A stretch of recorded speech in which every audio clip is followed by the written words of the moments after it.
All right, let's talk about high blood pressure a minute, because that is an important issue. Well, let's lap that with low blood pressure. When we take someone's blood pressure, actually, what are we looking at? Are we just looking at the blood pressure?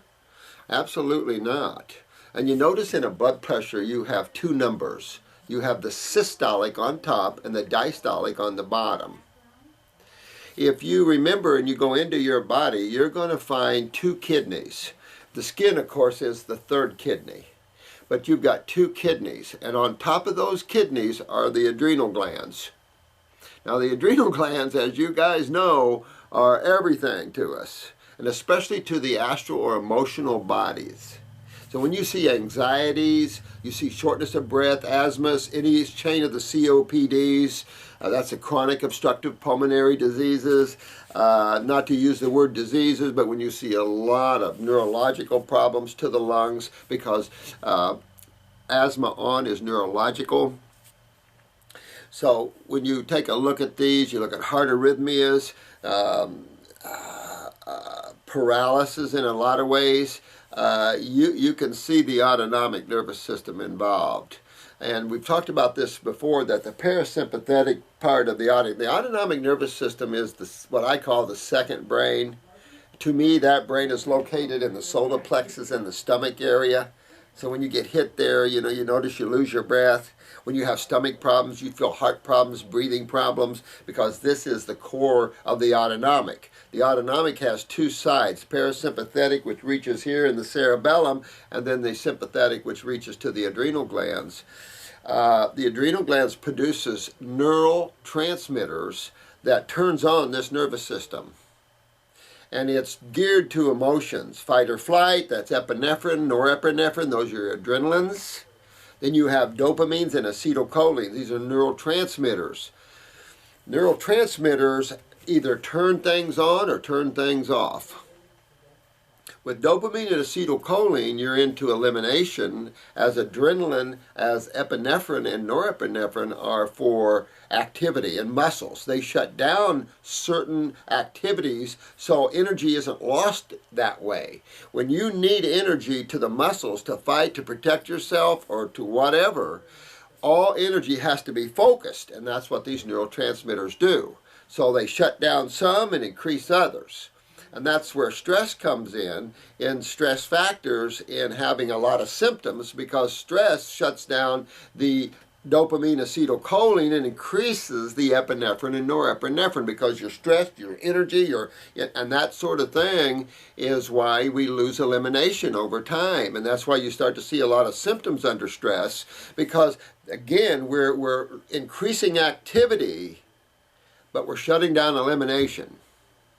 And as you all are learning about the gigantic sewer system of the human body called the lymphatic system, when you shut down the kidneys, you're effectively shutting down that system. And it's okay at times, because you're not always going to be eliminating. And activity will help keep things moving. The whole thing comes into filtration of this sewer system through the kidneys. There has to be a movement. It is a fluid. No fluid can just sit there. Nothing can just sit and be static in creation.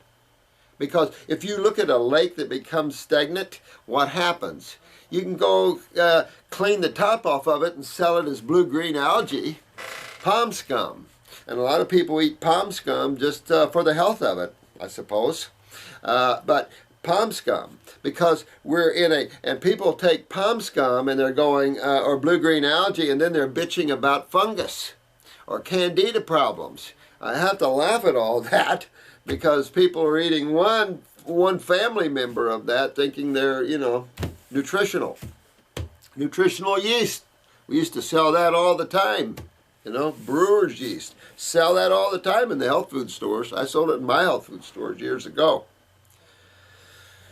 But that neurotransmitter kick that kicks the heart to depolarize the ventricles and the atrials, to open up those valves, and that's that kick, that cardiac punch we call it, that is the systolic number, the upper top number. That's the adrenal glands.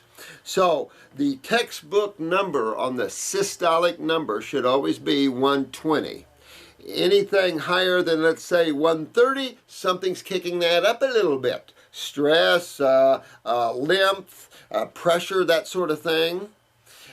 When it's below 120, oh, I'm feeling tired today. I don't feel like doing anything today. Or I'm so tired I can't even raise my hand up. That's autonomic. That's the adrenal glands. And the lower the blood pressure, and the young folks coming in today are in the 80s and 90s. This is serious, this is chronic, this is problematic. And remember, we've been talking a lot about when you go under anesthetics with these low blood pressures, some people are not coming out. A lot of babies are dying under surgery. You notice that?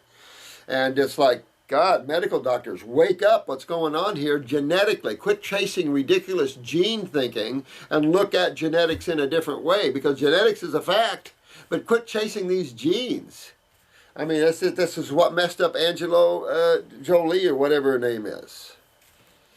You know, you get to scaring people because, and you're way out of line with that. You're having a good perspective with that. That's why we introduced you to the lady of the stem cell research lady and what she had to say about all that. So it's enough to say that that top systolic blood pressure number is the adrenal glands. Well, what does the adrenal gland sit on top of? The diastolic. That's right. Your diastolic is directly related to your kidneys. So when your kidneys start to lose their ability to filter, even themselves, you start to see simple things happen. You start to see the creatinine levels in your blood go up, meaning the kidneys are starting to break down with all the acid retention. People have UTIs from that.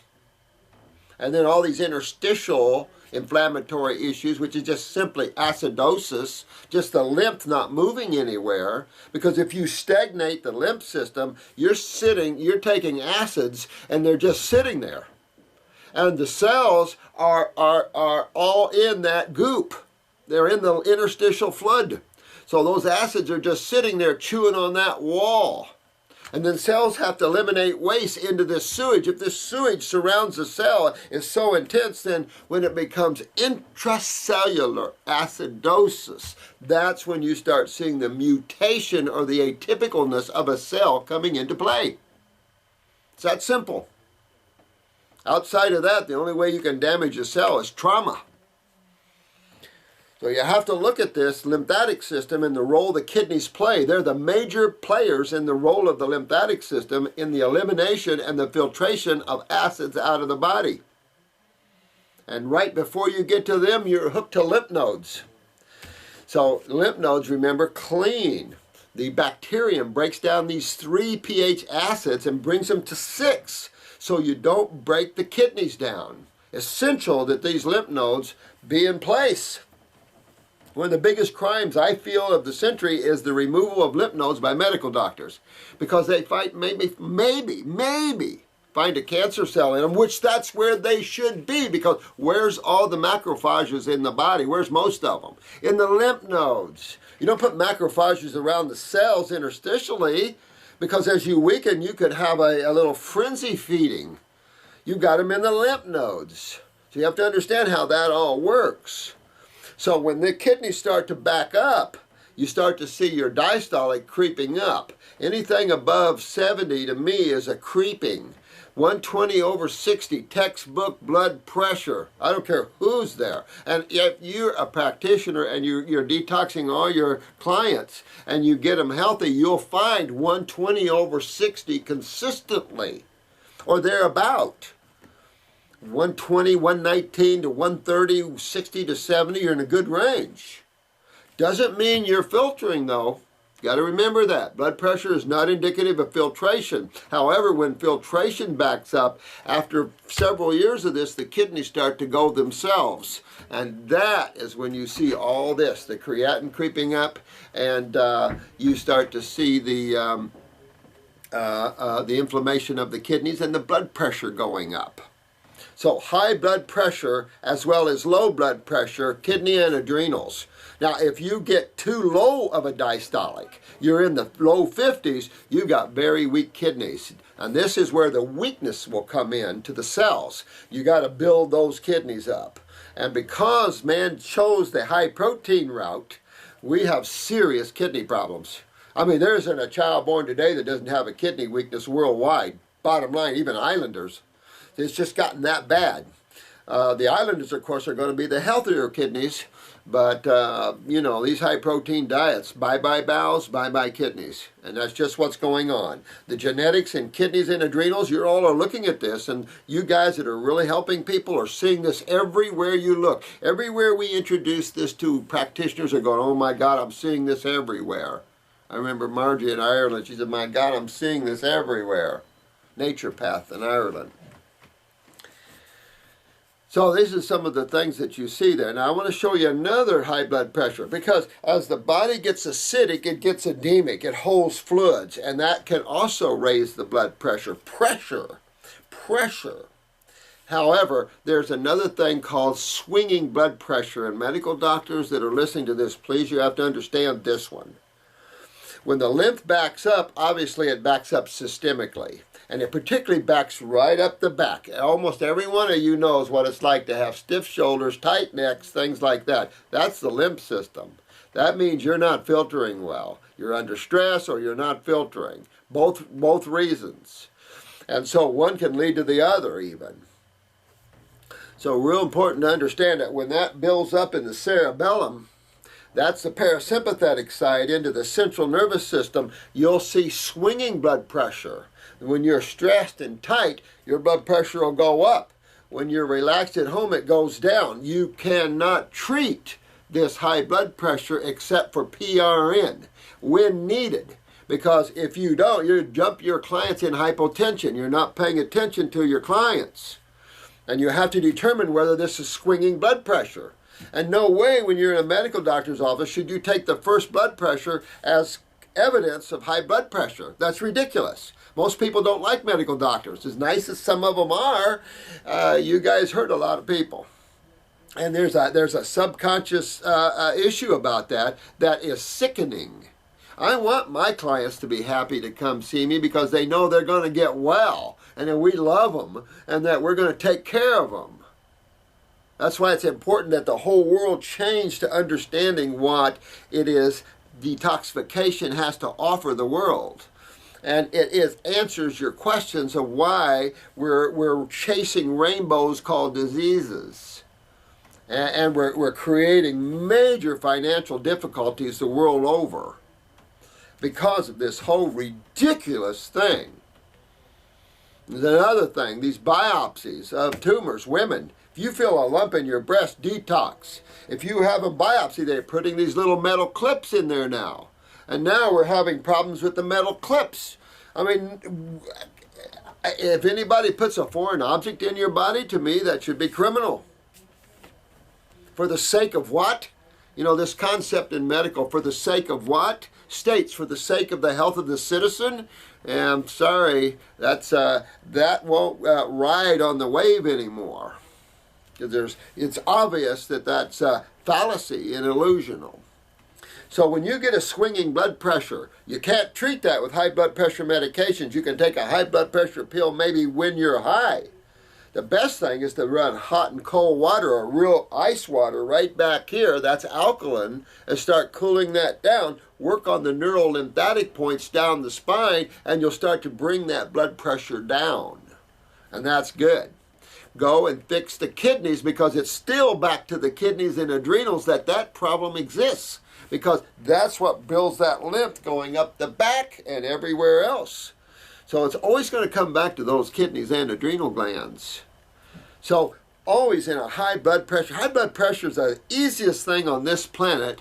And I don't want to use the word cure because high blood pressure isn't a disease. And the fact that medical doctors or the FDA would lump these kind of things as diseases shows you the intent to monopolize healthcare. They want to go back and let us eliminate, like if I have an herbal formula for the liver, they don't want us to put liver on it. Well, what do you want us to put on? You want to go back and put a number? You want to go back in the dark ages, FDA? Well, we're not going to let you do that. And this overreaching of the government into personal lives and the violation of constitutional rights, this is going to be a big one. And I really am excited to pull everybody together that's been harmed by the AMA and by the FDA indirectly, because we need to go after them. We can no longer allow the slaughter of the human race for the sake of idiocy and egotism in the illusion of diseases. So understand that when the body is simple, you got two sides of chemistry and you have two major fluids that encompass or surround all cells. So the problems are either in the body with the fluids, with the two sides of chemistry, or with the cells. That's it. So you think all this out, review these videos, and I'm going to do these short videos on all these different things.